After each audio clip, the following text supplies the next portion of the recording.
Hello and welcome to the continuation video about this Marantz CD-95.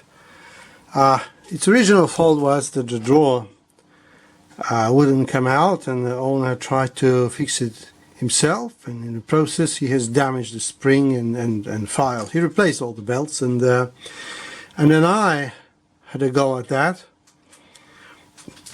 and I replaced the belts and cleaned some pulleys, but not thoroughly enough, and it was not a success. So at the moment, as you see, it's sort of it is considerably better, and as you see, it's as good and fast as any Sony KSS 190 player. And this is a beauty. You can see this nice green light there, and if you hit the pause, there's the yellow one. I mean, that's just nice touches that Sony's and Philips players of those era did. You know, the Marantz is really a Philips player. It's just a brand that they purchased. So what needs to be done? Well, as I said, you replace the belts, you clean the inside of the pulleys, the actual grooves. But also, what you need to do when you remove, you have to remove the pulleys, and when you remove them, and to remove them, you remove that C-clip.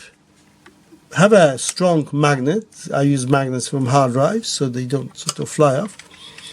And what you got to do is physically get it out of the shaft. Clean the shaft and clean the inside of that pulley. Clean the hole. They had a grease there, and that grease is old, stale and hardened.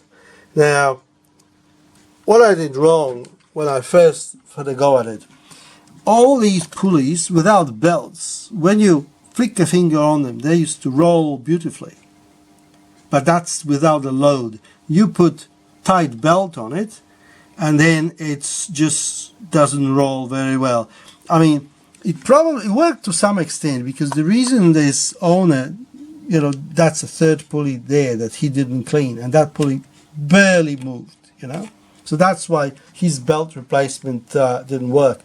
When I did it without cleaning the inside of the pulleys and shafts well enough, it worked, but it just was sometimes hesitant, and obviously this is not something you want to get when you receive your unit from the workshop. So I had a second go, and now, as you see, it's very fast.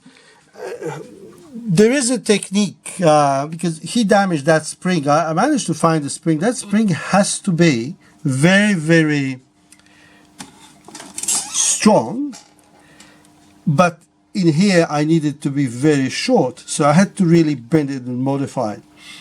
There is a trick for doing them, and is on each end, on both pulleys here and there, it's wound twice.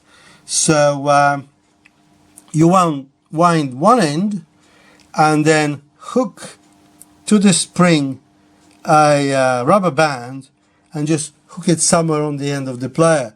So you have one end properly wound on the pulley, and it doesn't sort of slip out. Then you work the other end and then grab a pair of pliers and hook on the wire on that.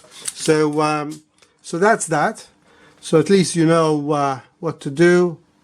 In this case, 4 belts, 2 there, 2 there. There's a, you know, 4th one there.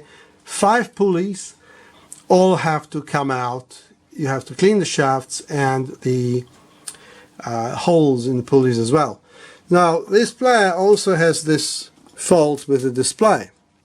I'll better turn it off. And this, it didn't. It's the owner that he was, you know, working on the belts, and one time when he powered it up, it was just like that. So it is not the original fault. It can be anywhere. Interestingly, this is a manual for Marantz CD-12.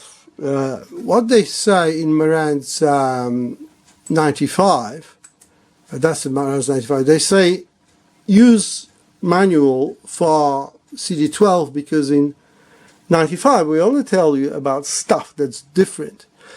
And irregular working of the display. Irregular working of the display when the set is open and playing might have been caused by incidental body effect in the region of crystal oscillators.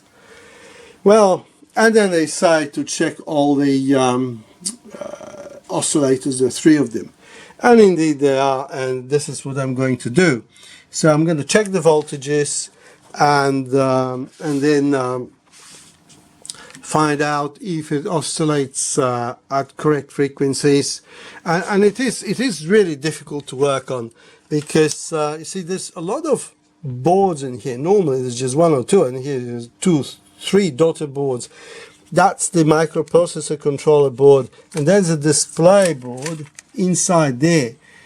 And you know, I don't want to short anything in here. It's just that's the headphone board, which I put in a bag so it doesn't short. It's really not easy to work unless you make looms, special looms to facilitate servicing. But that's I'm not really an authorized service agent to sort of make. There's very few of those. I'll never probably see one of them again. Well, that's enough of my waffling. I hope that somebody with a fault like that will find it useful one day. Till the next one. Bye bye.